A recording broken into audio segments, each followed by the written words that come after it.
Dasar nih, jangan pernah kita berpikir bahwa hidup itu nggak dijamin rezeki, kurang rezeki itu mustahil. Karena yang paling dasar yang dijaminkan oleh Allah cukup. Jika ada orang yang merasakan kurang, itu berarti orang yang tidak pernah merasa cukup. Itu problemnya. Ya boleh jadi, maaf, bukan karena nggak cukupnya, karena dia mengejar satu beban yang tidak sesuai dengan kebutuhannya, atau mengejar sesuatu di luar asas kecukupannya. Itu persoalannya. Ya, kalau dia mau naik, nanti ada lagi tahapannya. Tapi Allah jamin, sepanjang Anda gunakan, pasti cukup. Kalau kamu ingin naik level dari ini, dari cukup naik level kedua, maka diberikan lagi secara indah oleh Al-Quran, ini caranya.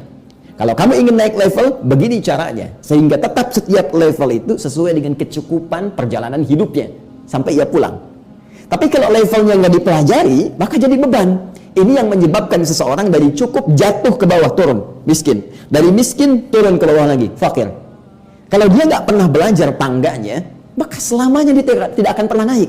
Dan saat akan naik pun karena tak pernah punya tangga, kemungkinan besar akan jatuh. Nah, jadi pembuktian dari awal persis seperti Sayyidah Maryam alaihissalam, itu diberikan dulu pendahuluan oleh Allah sebelum melahirkan Nabi Isa alaihissalam dengan cara yang tidak biasa. Sayyidah Maryam diberikan pengantar oleh Allah. Apa pengantarnya? Dari mulai beliau tumbuh, berkembang, dirawat oleh pamannya Nabi Zakaria alaihissalam. Apa yang terjadi dengan beliau? Masya Allah, tiba-tiba setiap mau makan, makanan ada, kan? Setiap ada kebutuhan diantarkan semua oleh Nabi Zakaria. Baru dibuka pintunya mihrabnya, sudah ada semua yang dibutuhkan. Itu yang sering saya ulang-ulang kan di Quran surah ketiga, di ayat yang ke-37 itu. Kullama dakhala 'alaiha Zakaria al-mihrab, di ujung ayatnya, ya, wajada 'indaha rizqa. Setiap kali diantarkan oleh pamannya Nabi Zakaria, ada semua rezekinya, ada semua rezekinya. Kan? Sampai membangun keyakinan, ada keyakinan di jiwa Maryam, ini Allah yang berikan. Yakin. Kalau sudah yakin dengan Allah, seyakin-yakinnya, tersambung dengan kuat, itulah nanti puncak keimanan yang paling dalam. Dengan semua itu muncul ketawakalan. Jadi udah nggak berpikir yang lain lagi, karena sudah merasa dibuktikan oleh Allah.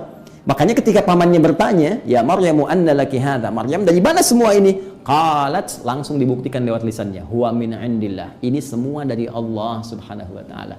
Karena sudah yakin semua dari Allah, sudah tawakal kepada Allah, makanya nggak aneh lagi ketika tiba-tiba beliau mengandung, ditiupkan rohnya oleh malaikat Jibril alaihissalam tanpa pernah disentuh laki-laki manapun, karena sudah dekat dengan Allah dan diberikan informasi. Di situ sudah nggak ragu lagi dengan semua anugerah yang Allah berikan. Bahkan dikuatkan lagi, bayinya baru lahir sudah bisa bicara. Ini Abdullah. Quran surah ke-19 ayat 31 itu, ya, diperintahkan untuk sholat, untuk mengabdi kepada Allah, berbakti kepada ibundanya dan seterusnya.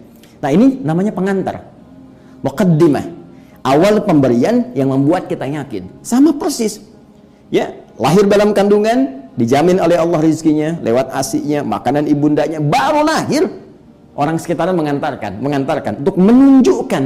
Makanya orang tua saat dianugerahi anak misalnya terlahir, datang orang tua orang lain, datang tetangga, datang kerabat, bahkan yang tidak dikenal, sesungguhnya itu adalah pertanda dari Allah untuk membangun keyakinan. Hei, kamu jangan khawatir ya, anak ini aku jamin rezekinya kata Allah. Sekarang aja yang nggak kamu kenal datang, kamu nggak usah khawatir. Asal kamu berikhtiar dengan cara yang benar, Allah tunjukkan jalan untuk mendapatkan kecukupan dalam kehidupan. Paham sampai sini? Ya. Jadi ini yang pertama mesti kita bangun. Jadi jangan khawatir, jangan pernah membangun persepsi di benak kita bahwa ini bisa miskin, bisa fakir. Tidak. Batas paling rendahnya cukup. Kemiskinan hanya terjadi bagi orang yang tidak pernah merasa cukup. Sedangkan orang yang selalu mencukupkan dirinya, maka pada hakikatnya dia adalah orang kaya yang sesungguhnya. Nah, ini poinnya.